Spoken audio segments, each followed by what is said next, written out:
Tonight, waiting and in pain. That's not right, and it shouldn't happen to anyone in the city of Winnipeg. How long it took an ambulance to reach an elderly man who had fallen and broken his hip. Also tonight. Police and partners that we work with, like Main Street Project, are limited with how long they can hold somebody. What changes the Premier wants to see so some intoxicated people are detained longer. Plus, more buses later. How soon the mayor wants to see transit buses operating later into the evening. CTV News. Live from downtown Winnipeg with Marilee Caruso. Good evening. Thanks for joining us. We begin with breaking news and a new round of job action at Canada Post.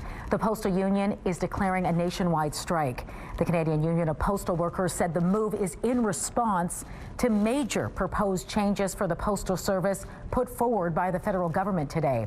Those include slowing down the frequency of mail delivery, shutting down some post offices, and ending door-to-door delivery for nearly all Canadian households within the next decade. The union says it was caught off guard by the changes and argued Canada Post and the government are creating conditions which will drive down demand for its letter and parcel services. The union says all of its members are on strike effective immediately. We will have more on this story a little later. Questions and concerns tonight about the reliability of ambulance care in our city. This after a 93-year-old Winnipeg man fell and broke his hip on the front lawn of his home. And despite calls to 911, he was left lying on the ground for several hours before any help arrived. Standing by live with the details for us is CTV's John Hendricks. John, just how long was this wait? 6 hours, Marilee, something that the family and the union representing paramedics says is unacceptable. When you call for an ambulance in a medical emergency, you imagine help will be on the way quickly. But that isn't what happened when 93-year-old Alan Krause fell and broke his hip Wednesday.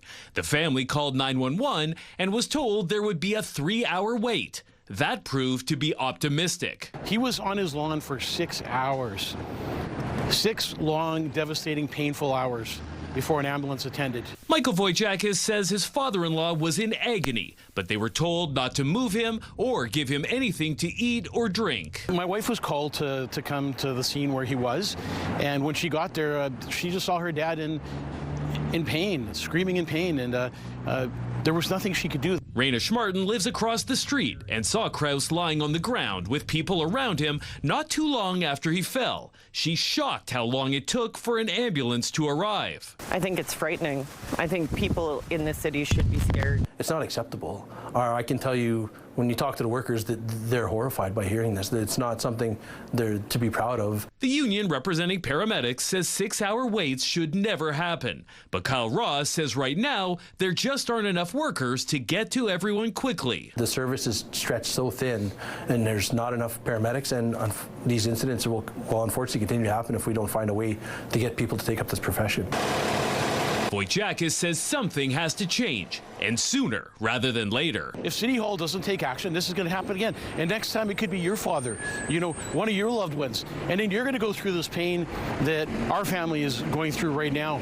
And even myself as a funeral director. Now, we wanted to find out why it took so long to get help to Alan Krause. So CTV News reached out to the city, who provides paramedic services as part of a service agreement with Shared Health.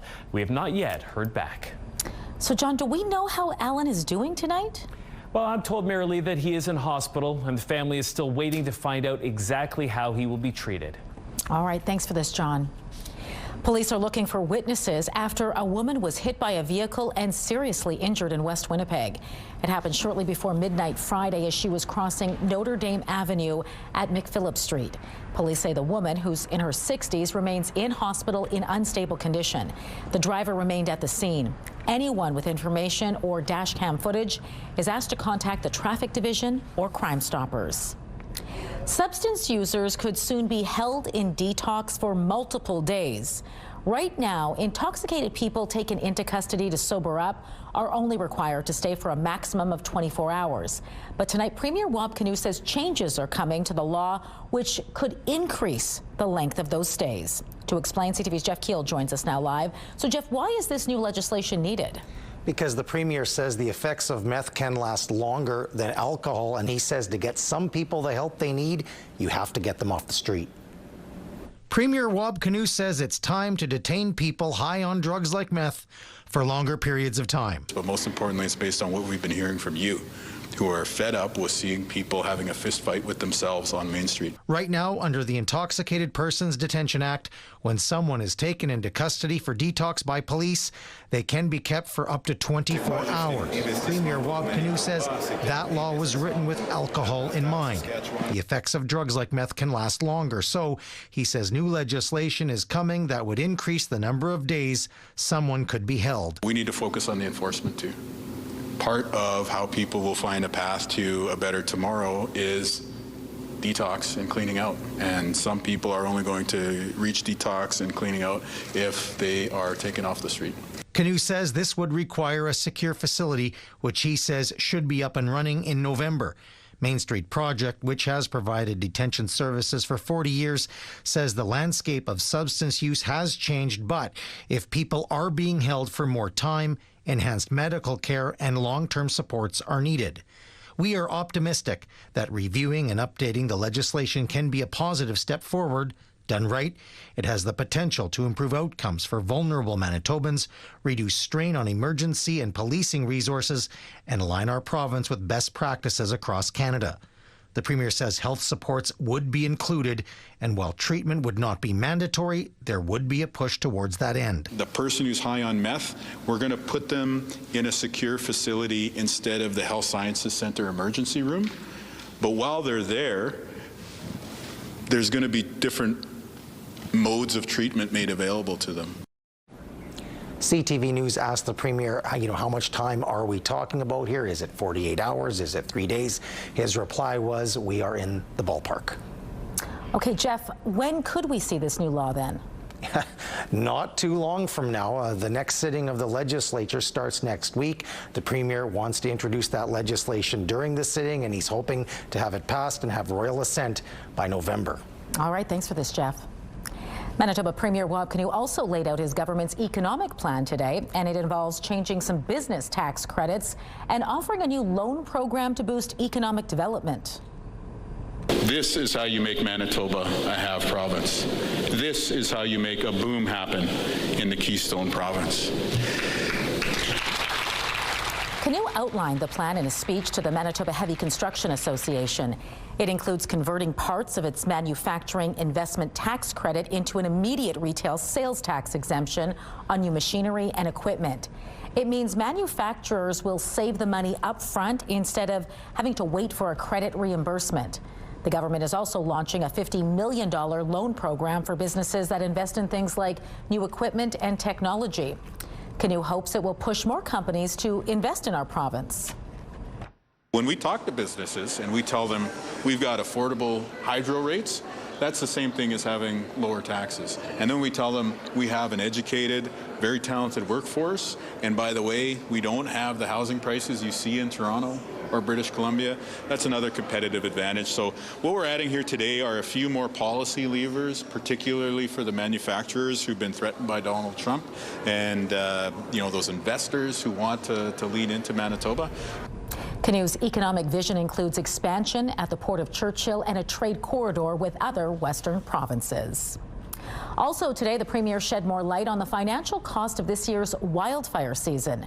Kinew says the bill so far is roughly $180 million, with some invoices still to come in. That's $130 million more than the province sets aside in its annual budget for all emergencies. But Kinew says cost is not a barrier to helping people in need. This comes as the NDP government is trying to meet a campaign promise to balance the budget by 2027. The most recent figures for the fiscal year that ended in March show the deficit was on track to be almost $445 million higher than originally forecast. All right, let's bring in Colleen Brady now and get a first look at your Skywatch evening forecast. Nice and sunny out there tonight, Colleen. Very bright, but that means it'll be a clear night ahead. These strong winds all day long, they will ease up. And we had that rain not too long ago, so you throw that all together and we could be in for another round of fog here in Winnipeg and the surrounding areas. Not just here, but other areas too. But until then, it is a nice start to our Thursday evening. Nice and clear, as you mentioned. Those winds coming down out of the north, courtesy of a low pressure system that's passed by. There's another one headed Manitoba's way soon. I'll show you how different parts of the province, including Winnipeg, will be affected by that coming up. Let's take a look right now, though. First, through the Bath Fitter Live Eye. Bath Fitter, your bath and shower experts for more than 40 years. And under that blue sky, it is 18 degrees in the sunshine. Winds out of the northeast at 15 kilometers an hour. The pressure is dropping and the humidity right now, Marilee, is 47%. Thanks, Colleen. A frequently heard complaint about the recent revamp of Winnipeg's transit system is the loss of late-night service on many routes.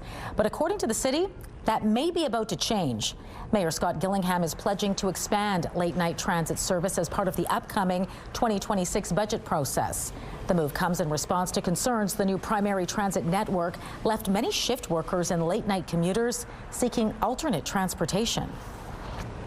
So part of the budget process, obviously, is having discussions with the departments, and even in our discussion with the department, if the department said, yes, we can do, such and we can make these changes for 2026, but in the meantime, we can make a few changes even now within budget, then of course we're going to seize upon that and tell them to do that. The mayor says transit is preparing for a formal plan for council to consider in November. Passionate discussion at City Hall today as councillors debated creating restrictions for where homeless encampments can pop up. I don't think it's a human right to be sitting out there and nobody caring. Council considered asking the public service to enforce banning encampments within a 50-meter perimeter around places such as parks, transit shelters, and schools. Daniel McIntyre Ward Councillor Cindy Gilroy says she's concerned about safety around encampments, noting she often is cleaning up weapons and evidence of drug use in the parks within her ward. She wants people to be pressured to leave these areas that are used by families and go where supports already are. Those people that are experiencing this need us to step in because they can't do it for themselves. So I feel that we're setting some parameters and where we think people need to be in order to get income support. Mayor Gillingham says the ultimate goal is to get people out of encampments and into housing. The motion was passed unanimously. The public service is also being directed to bring forward a report within 60 days. Security was on hand at the University of Manitoba campus this afternoon as some protesters tried to overwhelm a talk being given by a controversial speaker. I don't think it should Will you excuse me, officer? Former Mount Royal University Policy Studies professor Francis Widdowson was there to have a discussion on claims the discovery of mass graves at the former Kamloops residential school was a hoax. During the talks, participants were encouraged to stand on mats that indicated whether they agree or disagree with the premise. Some in attendance found her presence objectionable, while others felt she should be given space to speak. And then for someone to come along, saying Kamloops is a hoax. I'm from Fort Alexander. We have unmarked graves over there. And I'm not going to let someone say that this is all a hoax. I just think we should be able to have speakers out of the campus, period. Doesn't matter what they're talking about. There needs to be speakers who are actually talking about something that people seem to be very afraid to talk about. And I think the things that we're most afraid of to talk about are things we need to talk about most. Widdowson also plans to give a similar talk at the University of Winnipeg tomorrow. Well, you may soon start seeing and hearing more French in Manitoba. The provincial and federal governments are putting $1 million per year over the next 3 years towards more bilingual signage and staff. The funding will add bilingual signs on municipal buildings, roads, and public spaces. Manitoba Justice will hire bilingual intake and social workers, and Travel Manitoba will add bilingual workers in key tourism locations. French language liaison officers will be added for bilingual municipalities. The move is designed to allow more Manitoba Francophones to use public services in the official language of their choice. Still to come tonight, Canada Post is bleeding money, and now door-to-door delivery is on the chopping block. These measures will help stabilize Canada Post's financial situation by generating close to $500 million per year. What it may mean for you when we return.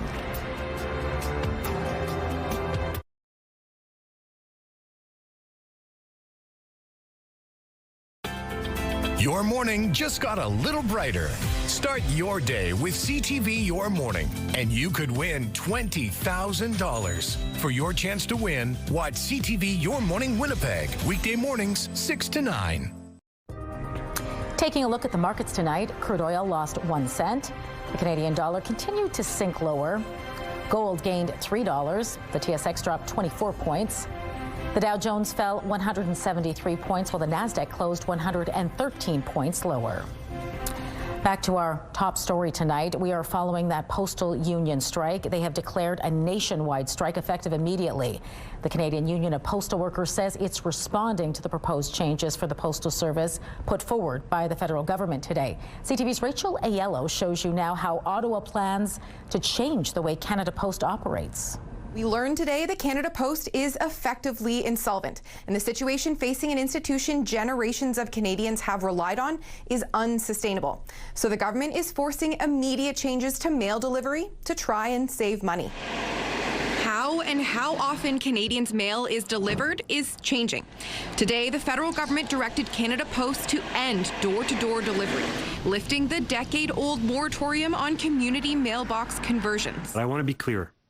Canada Post has an obligation to serve all Canadians in every community in Canada, and that will not change. While 3/4 of Canadians already receive mail in a communal location, within the next 9 years, the remaining 4 million addresses will stop seeing mail carriers at their door. Canada Post will inform Canadians as they go. Citing reduced demand, Canada Post is also being told to lower its letter mail delivery standard, meaning instead of it taking between 2 and 4 days for small deliveries, it could take up to 7. And changes are also coming to rural post office operations, as recently recommended by an industrial inquiry. These measures will help stabilize Canada Post's financial situation by generating close to $500 million per year. Since 2018, Canada Post has lost more than $5 billion and is on track to lose close to $1.5 billion more this year. And stalled labor negotiations between postal workers and management have exacerbated the crisis. Issues that they Despite the minister's hope this move could bring both sides back to the bargaining table, the union is already sounding alarms about job cuts. We're not going to take that laying down. Instead of improving the service, they're going to cut the service, so there's going to be nothing left of it. The government says while it is removing barriers to reform, the corporation also needs to reduce costs and review its management structure. In a statement, Canada Post said it welcomes the changes and vowed to work with urgency to implement them. Rachel Aiello, CTV News, Ottawa. Just weeks ahead of the fall federal budget, the parliamentary budget officer is projecting Ottawa's annual deficit is expected to balloon to $68.5 billion this year. CTV's Abigail Beeman digs deeper into the implications and what it means for you. The parliamentary budget officer briefs a committee of MPs on his new economic and fiscal outlook. I think everybody should be concerned. It's a really serious day. The report projects a sharp hike to the annual deficit from $51.7 billion last year to $68.5 billion this year. All of which will add to the cost of living for Canadians. Why is it how is it possible that any prime minister could have been more expensive than Trudeau? A large part of that is in response to what has happened, not by choice, but we had to be there for workers. If you're in the auto sector, the steel industry, in the forestry industry, you expect your government to be there. The report includes $115 billion in announced new spending, but notably does not include the prime minister's commitment to hit the NATO target of 5% of defense spending by 2035, or any of the government's spending review that's expected to hit 15% in cuts by 2029. I think the government is in a bind right now trying to deal with this trade war and the effects on the economy. Still so many question marks around both spending and cuts unaccounted for in this update, with the budget and potential answers still 6 weeks away. Abigail Beeman, CTV News, Ottawa. Meanwhile, Mark Carney will be in the UK for the next few days. The Prime Minister left today for London, where he will meet with Keir Starmer. It will be Carney's second official visit as Prime Minister and his third one-on-one meeting with his UK counterpart. The PM will also have discussions with the leaders of Iceland, Australia, Spain, and Denmark. Carney has been stressing the need to build stronger international relations amid an effort to reduce Canada's reliance on the U.S. for trade. RCMP have dismantled one of the largest known dark web drug networks in Canadian history. 75 kilograms of cocaine, heroin, and ketamine, along with 10,000 prescription and non-prescription pills were seized. Investigators say 7 suspects from the Greater Toronto area are charged in connection to the criminal enterprise known as Road Runa. Police allege the group used the dark web to ship around 400 packages weekly across the country. An inmate has pled guilty to murdering notorious Canadian serial killer Robert Pickton, saying he did it for the victims. Martin Charest admitted in court he attacked Pickton with a broken broom handle last year after locking himself in a room with him. He's pled guilty to first-degree murder. Pickton was convicted of 6 counts of second-degree murder in 2007, but later confessed to killing dozens of other women after luring them onto his pig farm outside of Vancouver. Charest told the judge he killed Pickton after the serial killer allegedly bragged about the murders and told inmates he would commit more crimes if he was released. A Canadian man was shot and killed early this morning in Wisconsin. It's just kind of weird because this town is a small town. And we're all God-fearing people here, and when this happens, it really is a big deal. Ontario-born 32-year-old Giovanni Michael Robinson was near the west coast of Lake Michigan for a golf trip. He was found by police on a mostly commercial stretch in the center of the city. Police believe he was shot by someone driving a small dark-colored SUV. More drones flew over Danish airports last night, the latest incident of unexplained activity, raising concerns about security in the Northern Europe area. This as NATO wrapped up a major deterrence exercise in the region, focusing on the increased military threat from Russia. Matt Bodner reports. Thank you. Well, more drone sightings in Europe overnight, again, this time in Denmark, shutting an airport there. Now, officials have not yet said who is responsible for launching these drones, though we have seen some openly speculate that these are Russian drones or somehow connected to Russian activity. This, of course, follows in the past 2 weeks a number of Russian airspace violations with drones and aircraft in Europe. And all of this is happening as NATO is holding a massive exercise, a massive operation in the North Sea, in the Baltic, in the Mediterranean, all essentially focused on the eastern flank, on Russia, on assuring those members that the alliance will protect them and maintain a sense of deterrence against Moscow. NBC News was aboard the U.S. carrier Gerald Ford this week as part of those exercises, and we saw a massive number of aircraft being launched. NATO officials told us separately that a number of those aircraft were tasked with flying to Eastern Europe to participate in various activities in Finland, in Poland, in Lithuania. That is some distance away. Now, we did speak with the strike group commander aboard the ship, and he said that the message essentially was to show that NATO is strong and maintain a sense of deterrence, but also to demonstrate the United States and NATO's power projection capabilities into Eastern Europe. Matt Bodner, NBC News, Oslo. Starbucks is closing underperforming stores across North America as part of a $1 billion restructuring plan. The company says hundreds of stores will be shut down by the end of the year, along with cutting roughly 900 corporate jobs. There's been no word yet on how many Canadian stores and employees will be affected. Starbucks has posted 6 straight quarters of declining sales in the United States. A new edition of Merriam-Webster's dictionary is out, and it includes some new modern words and phrases. Merriam-Webster is publishing a new edition of its collegiate dictionary. The book marks the company's 12th update, the first, though, in 22 years. The dictionary includes more than 5,000 new words and phrases, including cold brew, doom scroll, dad bod, and farm to table. Officials say although Merriam-Webster's website gets more than 1 billion visits annually, hardcover books still sell quite well. Cases, they make more profit on the add-ons than the vehicle itself. Prices for used vehicles are on the rise, and you may get pressured into expensive add-ons or expensive long-term loans. We will explain which you should watch out for when we return. A very warm and very sunny long-range forecast ahead for Winnipeg. We get to Saturday, Sunday, the first full weekend of the fall season, but the temperatures don't reflect that. Normal high now for Winnipeg is 15. Take a look at these temps. 23 are forecast high on Saturday. We have the Bomber game in the evening. Sunshine into Sunday, 25, 24 under a mix of sun and cloud on Monday. Orange Shirt Day or the National Day for Truth and Reconciliation Tuesday will be very warm at 26 under a mix of sun and cloud.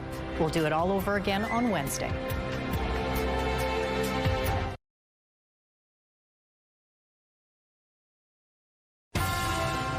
Have a news tip?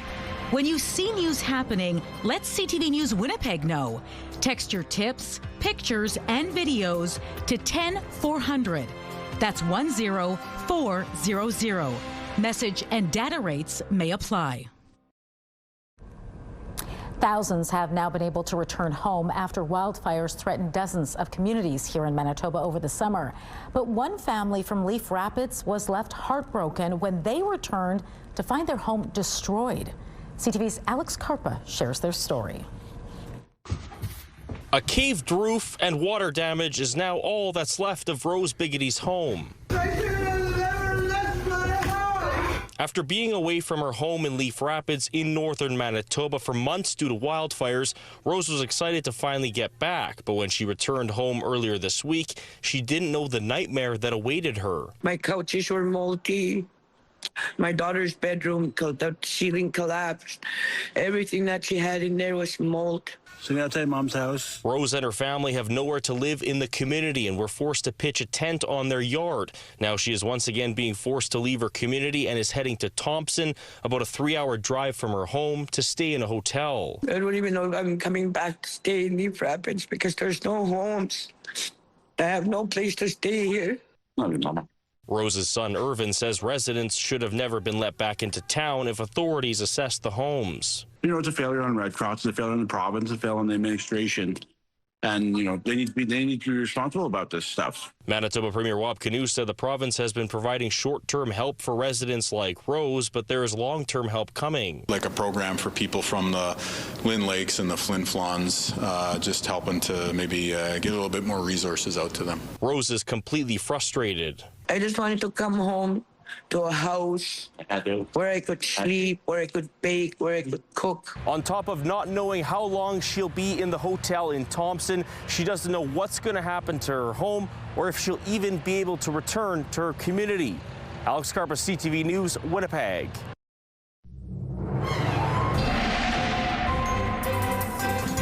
CTV Skywatch weather brought to you by South Beach Casino and Resort. Visit southbeachcasino.ca.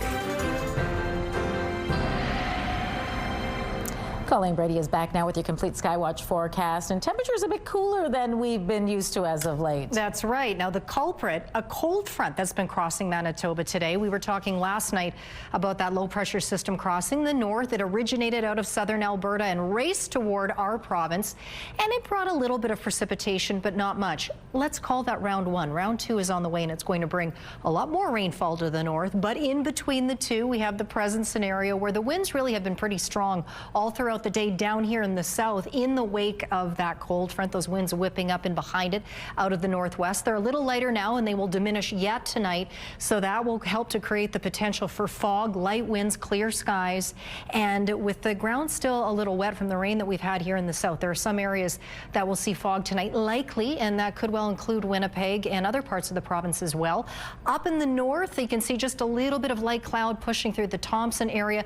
Otherwise, it's brighter around Flin Flon, the Paw. Now, the Paw, I should mention, is one of 3 communities that set heat records yesterday. The Paw's temperature was the warmest, 27.9 degrees. Very warm there. Fisher Branch and also Barons River, also very warm in those communities, setting new heat records there as well. Over in northwestern Ontario, you see those winds coming from the north. The sky is clear. The sun is shining, starting off your Thursday evening. So as I mentioned, we're between two systems. That cold front now pushing off out of the region, and those winds will start to diminish before too long. We've already started to see that happen here in the city after a pretty windy day.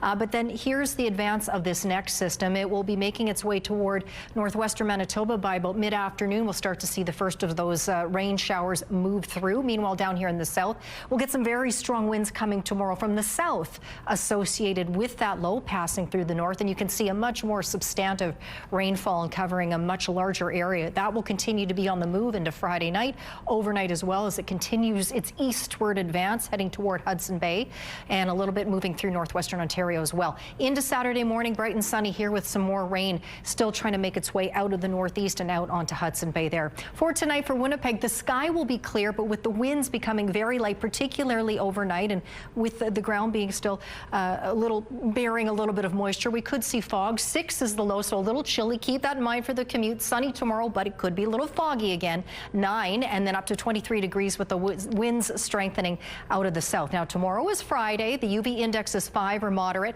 Quick swing around the province tonight. We'll see some clouds and maybe fog developing around the region. Thompson down to 4, 16 there tomorrow with the chance of some showers. You will see some come through with that system. Fog tonight likely for Norway House, down to 6 there. Rain with that system moving through many areas tomorrow. Temperatures in the upper teens. Clear tonight across the southwest for the most part. Most areas down to 5. Mix of sun and cloud tomorrow. 23 degrees Dauphin and Swan River. Slight chance of showers tomorrow.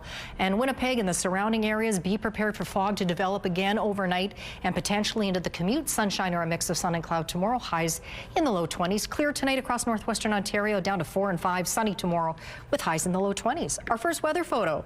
It takes us out to Selkirk, specifically Selkirk Park, where Wendy was doing a little fishing and taking some photos, as you can see there. And this next one is from Daryl. He's from Portage La Prairie, not too far away. He took in the sunrise at Delta Marsh. Send us your weather photos to Winnipeg Weather at ctv.ca.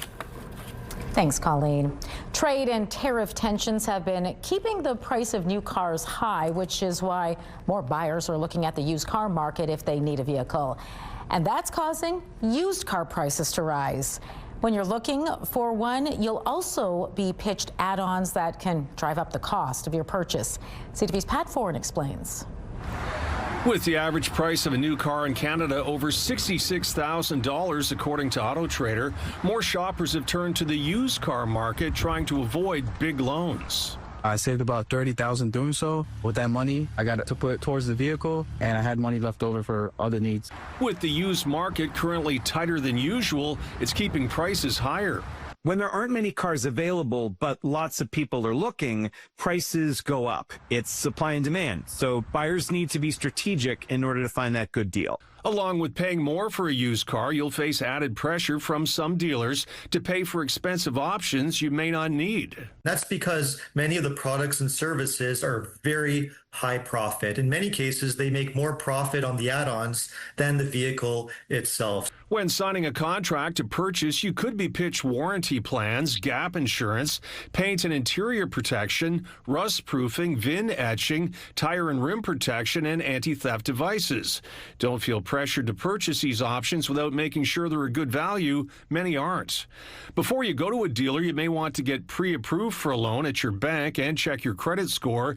If you agree to a higher interest rate loan, the financing could add thousands to the cost of the car. New cars, you can find interest rates anywhere from 2 to 5%, whereas used cars, it's typically between 7 to 10%. So that really eats away at any savings you get on the price of the car itself. Do your research to find a vehicle that's safe, fuel efficient, and dependable. Consumer Reports gave high marks to the 2019 Toyota Corolla, 2018 Mazda CX-5, and 2019 Toyota Camry Hybrid. Also get a Carfax vehicle history report and consider having the car checked by your own mechanic. Taking your time and making the right decisions in advance can save you money down the road. Pat Foran, CTV News. A medical breakthrough spawns hope for thousands of Canadians. A new treatment for disease that's been described as a ticking time bomb. How it could diffuse its progression next in Medical Watch.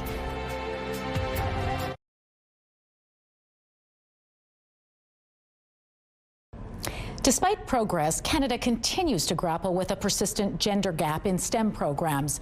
And as we mark Gender Equality Week, a new report is shedding light on how to change that. Joining me now to break down some of the findings in the Empowering Girls in STEM report is Jennifer Flanagan, co-founder and CEO of Actua, the organization behind the report. Jennifer, good to speak with you. Yeah, to you as well. Thanks for having me. We know women are 30% less likely than men to enroll in post-secondary STEM programs. I'm curious if you can shed light into why that is. What are the barriers, challenges keeping them away? So we know that we actually have made really good progress in having some university undergraduate programs increase the enrollment of women. We know there are still many others, the ones, several sectors of engineering, computer science, for example. The barriers that we know still exist are around things like stereotyping, who can do science. So we know that, often girls who have always loved science and done well in science when they're younger somehow do not associate those futures for themselves as in terms of career paths. So we're working to really change how they view science in their lives, what we call science identity. We know that that is also a barrier. What they value needs to line up with what science can actually offer. So we know that it's a question of how they view science. We know it's a question of lack of role models. And we also know that there's still ongoing subtle messages, which are getting worse with social media and AI, around who can do science, who can't do science. And those ongoing subtle messages add up to something that's really hard to overcome. So how do we turn the tide? What recommendations are made in this report?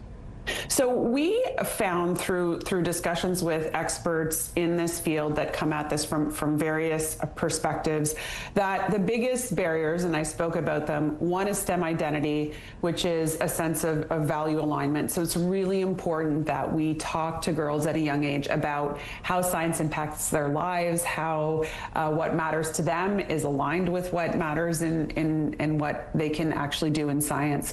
We also know that experiences and opportunities to build digital skills and skills in AI are critically important for girls. So we're working on that in school. We're working on that through programs like Actuas and making sure that parents are aware of how important digital literacy skills are for girls. And then the last thing that really kept coming up and is highlighted in the report is around mental health supports. So we know that girls are far more likely to suffer from poor mental health outcomes. We know that that is exacerbated by things that they could potentially see online. So we need to create safe spaces where girls can explore, they can take risks, they can learn that failure is part of science, a really important part of it, but that their mental health is supported through these processes. Again, there's not one solution here. This is something that we need to be working on from a very young age all the way through to university. All right, we have the findings, we got the knowledge. Realistically, when do you think we could see gender parity or close to that in STEM programs? Oh my goodness, that's $1 million, well, I don't know, $1 billion question. I hope sooner rather than later, but the reality is that there's a lot of work still to do. So my approach, I am super optimistic about this. Obviously, I've worked in this space for 20 years. I really believe that for our economic and social prosperity in this country, that we need women equally represented in these fields. We see strides being made, we see improvements being made, and the work just is to continue to call out when these gaps start to form. So AI is a perfect example. That is not something we were contending with a couple of years ago. We know there's a gap right now in AI literacy between girls and boys. So, I mean, I'd like to see progress made every single year and, not get sort of tripped up in when we're going to see parity, but I do absolutely think it's possible. I just think it requires all of us, parents, teachers, educators, legislators, everyone that has a stake in the success of the economy, which is everybody. Well, Jennifer, we thank you for the conversation tonight. It was great speaking with you. My pleasure.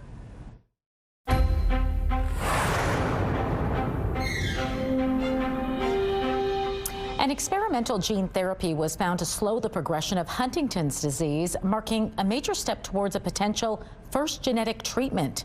According to drug maker Unicure, patients who received a high dose of its AMT-130 therapy saw disease progression slow by 75% after 36 months. The full study results have not yet been published in a peer-reviewed journal. The Amsterdam-based company says it plans to submit its data to the FDA early next year. Huntington's disease is an inherited and progressive brain disorder caused by a genetic mutation. The rare disease triggers nerve cells in parts of the brain to gradually break down and die, leading to uncontrolled movements, emotional or behavioral problems, and loss of cognition. There is currently no treatment that can cure, stop, or reverse Huntington's disease, but some of the symptoms can be treated. The number of people confirmed sick because of a Salmonella outbreak linked to pistachios in Canada continues to rise. The Public Health Agency of Canada now confirms 105 people have gotten sick since the outbreak started in early March. That's an increase of 26 cases since earlier this month. The agency has issued 26 recalls of pistachios and pistachio-containing products since July. 16 people have now been hospitalized because of the outbreak that has sickened people in New Brunswick, as well as Quebec, Ontario, BC, Alberta, and one person here in Manitoba. Medical Watch is brought to you by Manuke and Coster Denture Clinic. Looking for some free family activities for the upcoming National Day of Truth and Reconciliation? We've got some ideas for you. And after a 10-year hiatus, a music festival is returning to Winnipeg. How a single wristband can get you into 14 different downtown venues.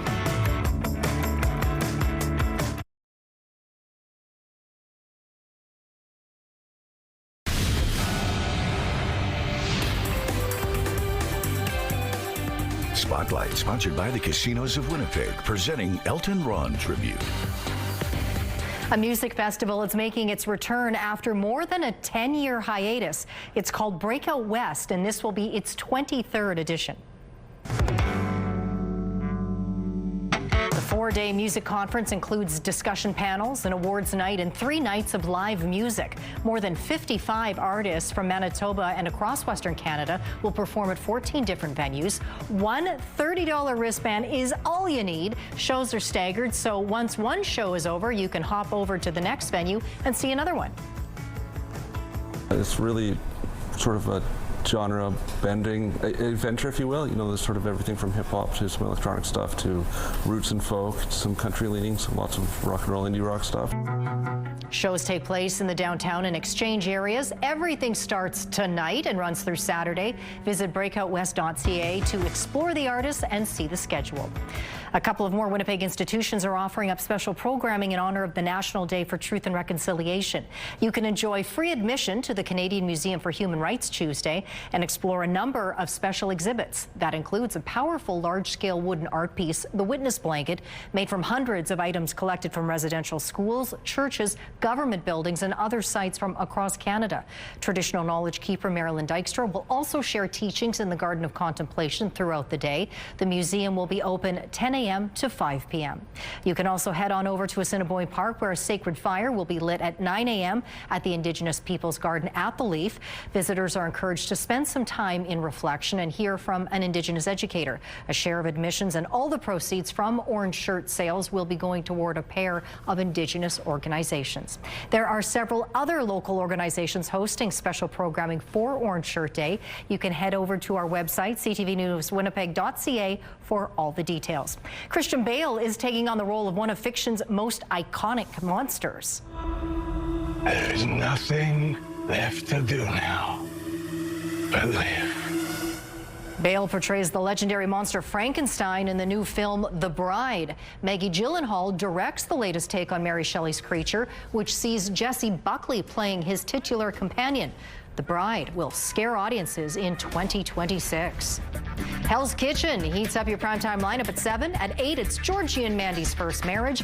And catch The Amazing Race at 8:30. It's all right here tonight on CTV. I don't ever recall us taking training on how to dislodge a grey-horned owl from a fish net. Winnipeg police apprehend an unusual suspect hanging around one of its police stations.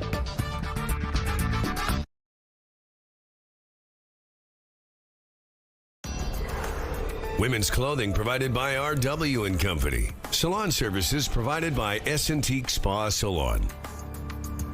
Sunny, 18 degrees, winds easing up now out of the northeast at 15 kilometers an hour. They will ease up yet tonight. Now, the highest temperature today was 20. Normal high is 15, but look at this. On this day, 1950, 31.1 degrees, the record high. That still stands for September 25th.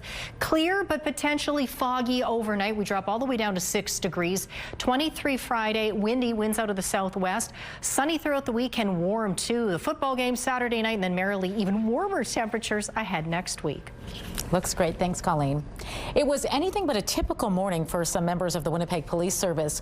Officers were horned into an unusual rescue after some bird watchers noticed something tangled in the protective netting at the West District Station. Check this out. That's a great horned owl. It was caught in a net that shields the station from stray golf balls from Tuxedo Golf Course. With some expert help from Manitoba Conservation and Assiniboine Park Zoo, they attached a sharp knife to a pole and carefully cut the netting around the owl, then used a fishing net to lower the bird to the ground. In my 32 years as a police officer, I've never had this experience before, and we take a lot of training for a lot of different scenarios. I don't ever recall us taking training on how to dislodge a gray horned owl from a fish net. They still pulled it off because look at this. Once the owl was untangled, he was released back into the wild, and look at him go. Beautiful. Glad to see that ended well. Yes. Great work. Yes. Stay out of trouble. Yes. Owl. All right, that does it for us tonight. Have a good evening. We'll see you back here tomorrow.